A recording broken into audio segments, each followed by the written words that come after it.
Hello, everybody. Welcome to another survival game news roundup. Today we are recovering February 27th to March 6th, and we have quite a bit of news to cover for some specific games, as well as a new survival game that has very recently, released into early access. So first, let's start with the big guy. Once Human on March 4th basically announced a significant change coming to its servers. I know this is going to make a lot of players happy. It's made me happy. They have announced that they are going to introduce non-shutdown servers, and they plan on launching this on March 13th, so just a few days, a week or so, maybe a little more than a week from now. The time recording anyway. So currently how servers work is that, after a scenario ends, the settlement phase, it ends, and then your character is typically then brought to Eternal Land, or they're automatically switched to a new scenario, whichever ends up happening. But basically, after that happens, the server you're on is gone. It resets, basically. And a lot of players have been communicating with the devs about how, this kind of system that they have doesn't quite work for them. Just because, not everybody has all the time in the world to just play this game. I'm definitely one of those people. So, and they recognize that a lot of players are, they're missing out on a lot of the content, and it's causing a lot of frustration, basically. So they wanted to be able to have the players experience these scenarios at their own paces. So they are going to be introducing non-shutdown servers on March 13th. So here's kind of how this all works. So the scenario servers, the specific non-shutdown ones, will not close. So when the scenario ends after the settlement phase, which is kind of like the last phase of any kind of scenario, the server is going to convert into a permanent server. So this process takes about 2 hours, and you won't be able to access the server during that time. Now, once the conversion is complete, you can choose to remain on that server and keep kind of playing through the content that you haven't gotten through yet. You can return to Eternal Land, or you can sign up for a new scenario. So you have your options there. And they want to keep this in mind that if you haven't logged in a while and your character is considered inactive, you cannot enter the permanent server. And that basically takes place, after the server converts to the permanent one. Basically, any characters that have not logged into the scenario for an extended period of time, which I believe they said is like 30 days, your character's going to go to Eternal Land instead. You're not going to automatically go into the permanent server.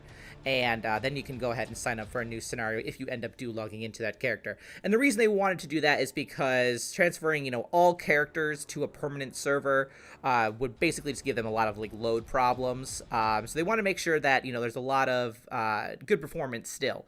So basically, if your character has been inactive, you haven't logged in for 30 days or more, you won't be transferred to the permanent server. You'll go to Eternal Land. So just keep an eye, keep that in mind, I guess. They do plan to ease this restriction in the next quarter. That's just something they have to do right now. So there's that. Servers will be merged after conversion to permanent status. So servers of the same scenario type and visional wheel status will be merged. So each server will kind of be merged into a single world on the permanent server. And after the merge, you can then switch between the worlds to interact with players from other servers. And obviously, if there are some worlds that have really low activity levels, they might also be merged just to kind of keep things clean, and again, mostly focusing on performance in that regard. So here's some Visional Wheel updates for these non-shutdown servers. So these servers will be kept in their original state. So updates and changes that can be only applied to new servers will not affect non-shutdown servers. And that's kind of like if a new scenario basically is released, it's not going to come to the non-shutdown server. That server is specifically just for that scenario that is a part of that server, basically. So the changes that won't affect non-shutdown servers, they're like I said, the major scenario changes, such as new regions, modifications to existing regions, or the addition or removal of public crisis events, new memetics and changes to memetic specializations, so you're kind of stuck with what you get, changes to season goals, seasonal challenges, map changes, new game modes based on seasonal phases, and then new content that's not exclusive to new servers. Those will be applied to non-shutdown servers. So basically like construction optimizations, including new building materials and components, that will be given to non-shutdown servers. Changes, optimizations, and additions to the ranching and farming systems, those will be applied to non-shutdown servers.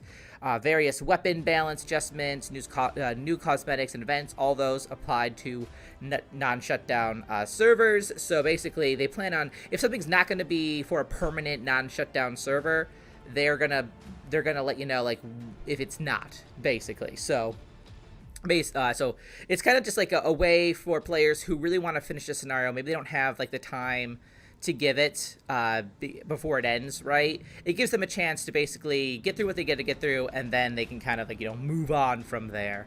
So there's all that, and then the Visional Wheel updates for the permanent servers.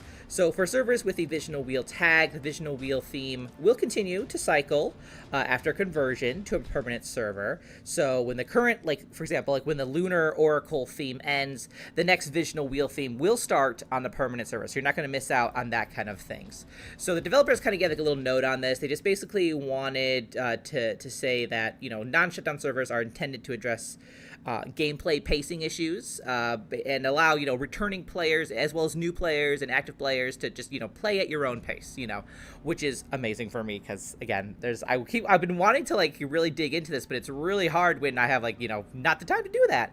So so they also said they are aware that players also want fresh content and non-repetitive gameplay. So that's why they also plan on continuing to introduce new scenarios, enhance the scenario playability, optimize resource allocation, self-hosted servers, as well as the Visional Wheel system. So next they're going to be kind of unveiling the new PvE scenario, and we'll get into that in just a moment too, because they did do that, and it's really pretty interesting, as well as adjustments to resource allocation. So the new PvE scenario is called Endless Dream, and the kind of little snippet they gave us is that we have to banish the nightmares and guard the dawn. So this new scenario, Endless Dream, I believe is like I said, it's a PvE, so player versus environment.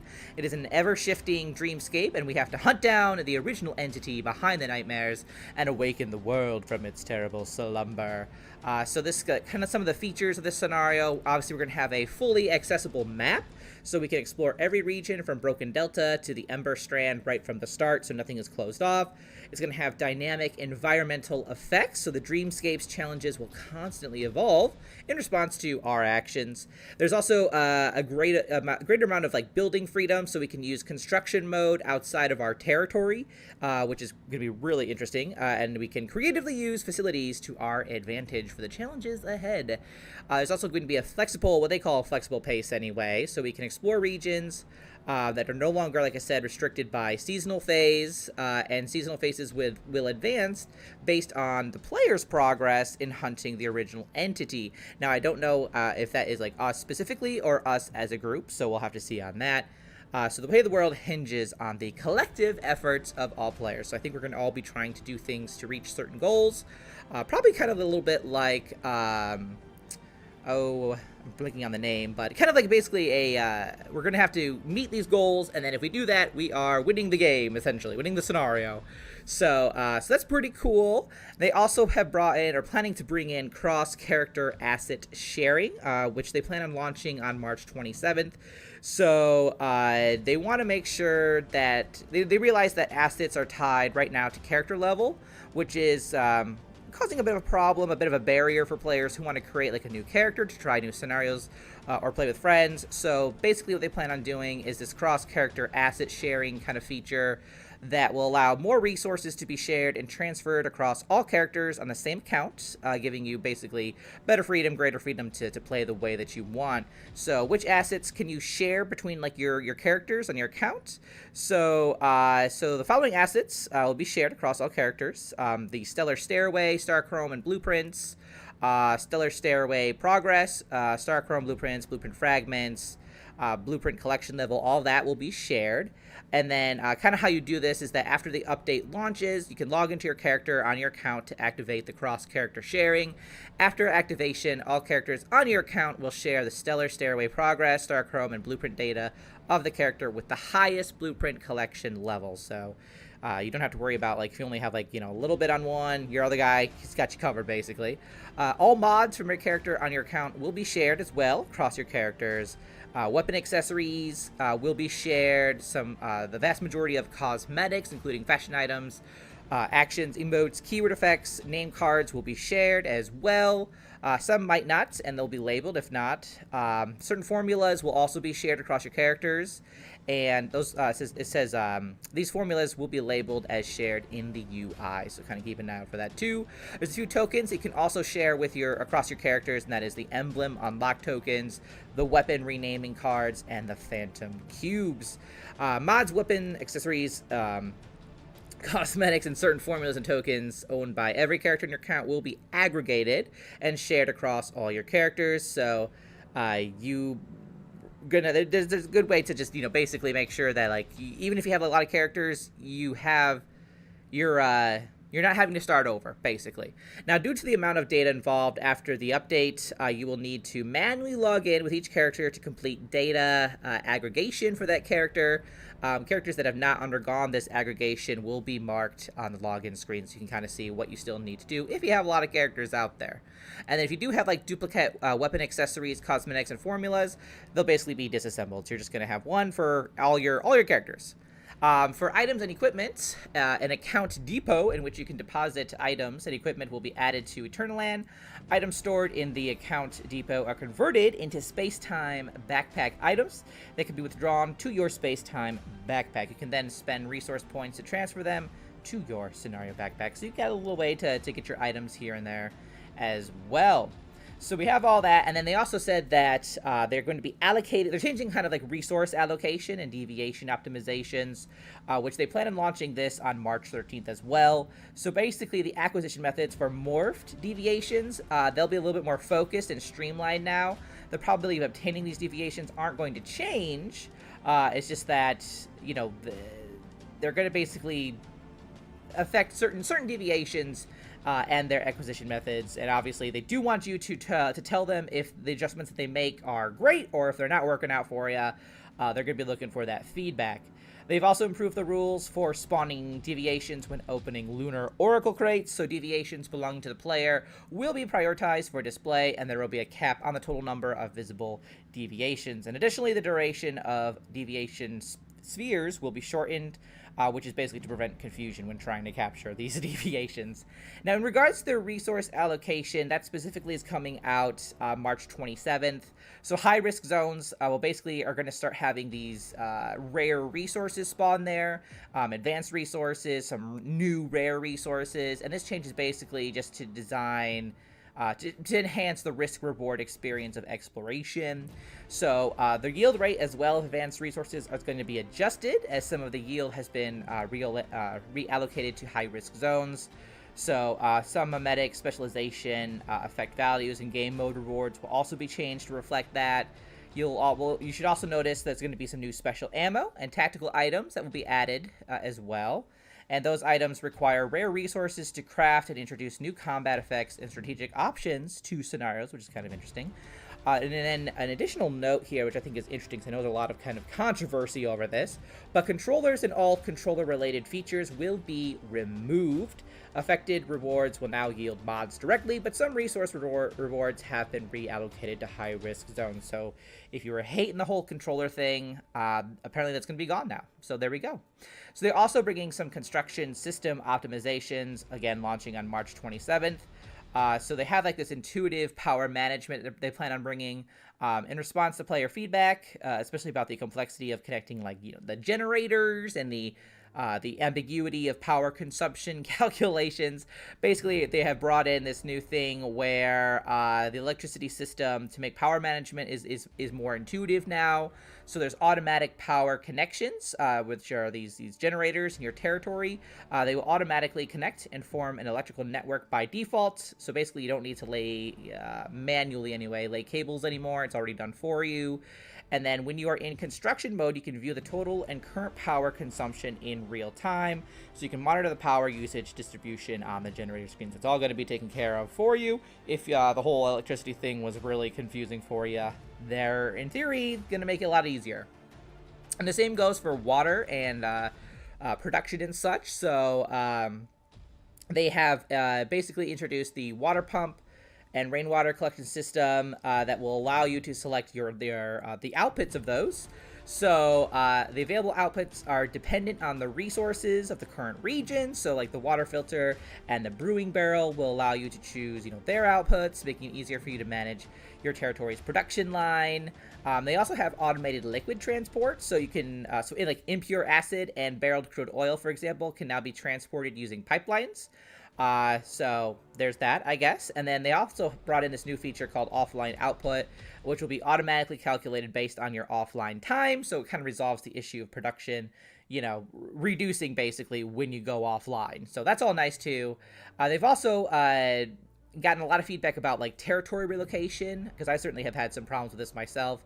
So they have this kind of what they call smart terrain adaptation they're bringing in. So they noticed that players were saying that it's really hard to like relocate their base because the territory like doesn't let them, it's like really finicky. So they said that they're working on like significant terrain variations, and they're improving those. Trees and rocks with the target within the target location will also be cleared automatically, so you don't have to like do that yourself. They're planning on bringing more creative construction options, so like new building parts, including mirrored stairs, half-height fences. You'll also be able to directly place carpets below furniture instead of having to move the furniture first, which is always nice. And then they're also planning on bringing in some more control optimization, so the green target preview and construction mode will be optimized to make it easier to see the target's texture and orientation. And then they're kind of future stuff here. It's kind of like all for the month, basically. They plan on bringing, a construction system with a little bit more freedom. So they want to optimize and revamp various aspects of the territory, improvements for the load system, snapping rules, building permissions, house blueprint sharing even, and more. So they really want to make this like a unique construction survival experience for their players, for each scenario too, specifically. So we're excited about that. But a big, huge update from Once Human, or at least one for the month. So I got my eye on quite a few of these. I'm really excited about these, especially the permanent servers. So if that's something that has been turning you away from this game, that there is a wipe, you are free. You don't have to worry about it anymore. Hallelujah. So that is some great news coming out of Once Human.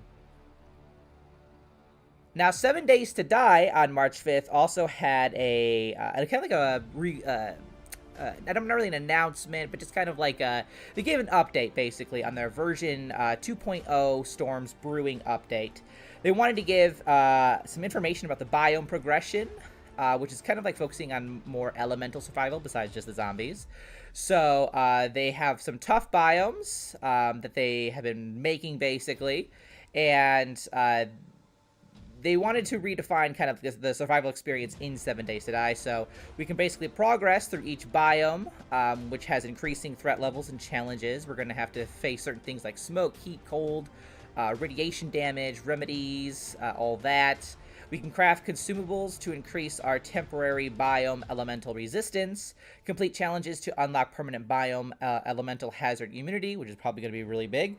They'll have like a progressive biome maximum loot caps to encourage exploration, so you got to keep moving around to see what's out there.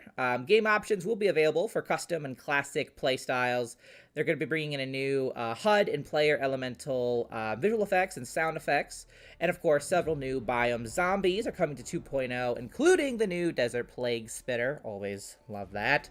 They're also brought in some updates for the perks, as well as rebalancing them. So they've added a brand new general tab, unlocking a whole new level of customization. And they've also filled in, I guess, like empty slots in the attribute lists. So with the exciting new perks. So all attributes have 10 perks with new and improved perks. Each perk has 5 levels, and there's a new mastery perk set, for each attribute as well. They've moved some perks to a new general perks tab with attribute requirements. They have like the Sledgehammer Saga, so like a new book series for the Sledgehammer weapon class. They've also brought in they will be bringing in new higher game stage zombies, so a new level of zombie mayhem, basically. Very similar to like the kind of like how the green excuse me, radiated zombies work. They've now added higher game stage charged blue and infernal orange zombie archetype groups. Oh boy, with new behaviors as well. So basically meant to be even harder for those who have kind of already reached the end game. They're also bringing in a trees and foliage update, so a majority of the trees have been optimized to run on the same speed tree shader for a performance boost, which is always great, and reduced draw costs on many PCs and all that. The burnt and wasteland trees have been redone with a greatly improved look, and they have also added a new sub-biome foliage system which allows for clearings and thicker foliage forests with lower growing plants on their perimeter for a much more believable look without sacrificing performance. So hopefully that means the game looks a little nicer. They've also kind of revamped some zombie behavior, and they're calling this crawl out zombies, so they've added functionality to allow zombies to spawn and crawl out of smaller 1 meter spaces and crawl under tighter areas. So watch out for these guys. They're gonna try and jump scare you and get you basically. The official kind of map, the Navezgane, yeah, sure, has gotten a makeover to work seamlessly with a new biome progression elemental system. Some biome boundaries and trader places of interest positions have all been updated to improve travel time and flow to and from the larger places of interest townships. And speaking of places of interest, they've brought in some 50 new ones, adding even more to the depth. And there's a greater variety of these places of interest for the wilderness areas. They've added, more remnants for performance, and they've also updated some of their more demanding places of interest to perform better, as well as, bringing in those new creepy, crawly zombies. So watch out. They're also going to have some clothing cosmetic options, Twitch drops, and DLC, so you can wear what you want for protection, but you can look how you want cosmetically, which is always nice. They're bringing that in with something called outfits, and they'll be adding some new cosmetic DLC options and Twitch drops at 2.0, so there you go if you're into that. You can also, and this is, I really wish that this was like at the beginning when they first brought the game out, but spawn near friends. So if you're starting a new save file, you can choose a friend to spawn near for ultimate teamwork. No longer do you have to run across the map to find your buddies. So yay. So that's great. And then crossplay on dedicated server. They don't know officially if consoles can play on dedicated servers just yet, but it is something that they are looking at. So they are aiming for an April 15th Steam experimental release, and then the stable release on all platforms in early May for this version 2.0, as long as obviously everything goes as planned. Now, Sengoku Dynasty on March 4th held their first kind of 2025 first kind of questions and answers. They answered some questions that a lot of players had for them. The first being about the character editor and if they were going to expand on that, including more hairstyles and such. And the devs said that they are working on that. The art department is working on new faces, hairstyles, and clothing sets that will soon be added to the game. They're also adding character backgrounds that provide some unique starting perks as well. Another question they received was, will there be more sounds and animations for villagers? And they said, yep, for sure. They plan on reworking the living village simulation system so that it feels more immersive, which is always great.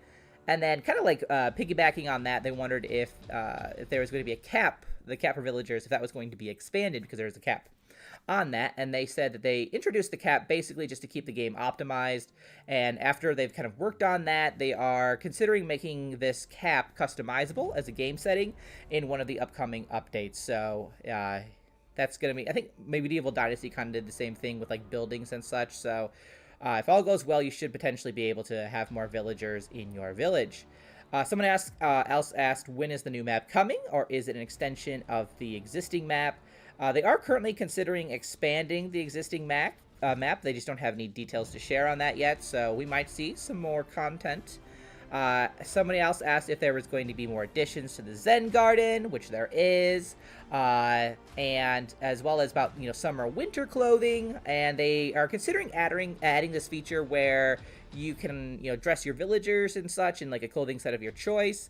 They can't talk details, but that is something that I think they are looking at. And then somebody asked if there will be more unique quests, and they said the upcoming update will be adding procedural seasonal quests, which will be distributed by the player's villagers and various random NPCs across the map, but there aren't any plans to add any new narrative side quests, so there's some content coming anyway.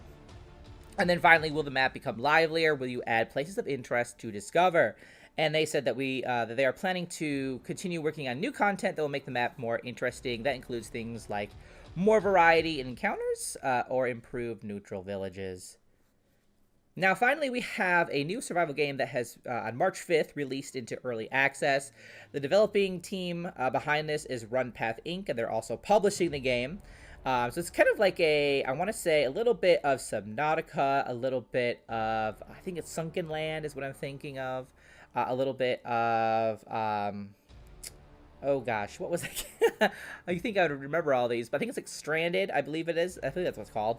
Where the world is like underwater and you have to survive, basically. So they kind of gave like a little bit of what we can expect from this game. So the way that they summarize this game, they said that you find yourself waking up on a sandy shore only to realize that you've lost all your memories. The island is teeming with untamed nature and dangerous wildlife. Beyond its shores, the remnants of cities and ancient ruins lie submerged beneath the surrounding seas. The island appears deserted with no signs of human life, yet it is rich with untamed nature and scattered remnants of a lost civilization.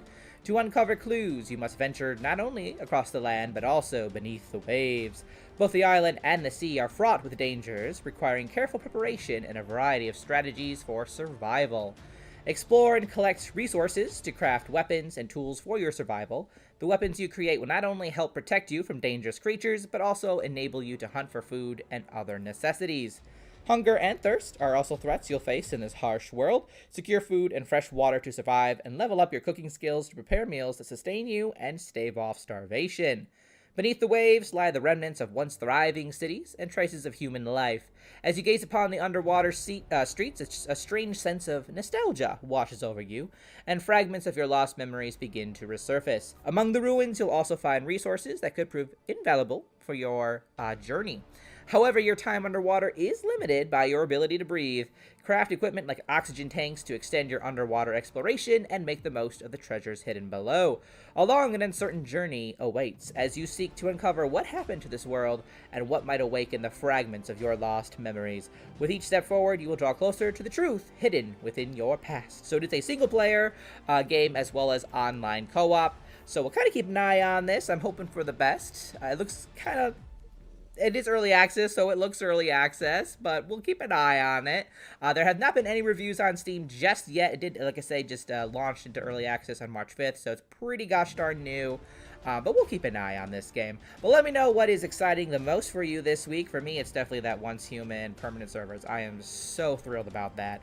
But let me know what you're thinking. I'll see you guys next week. Till then, keep surviving and keep thriving.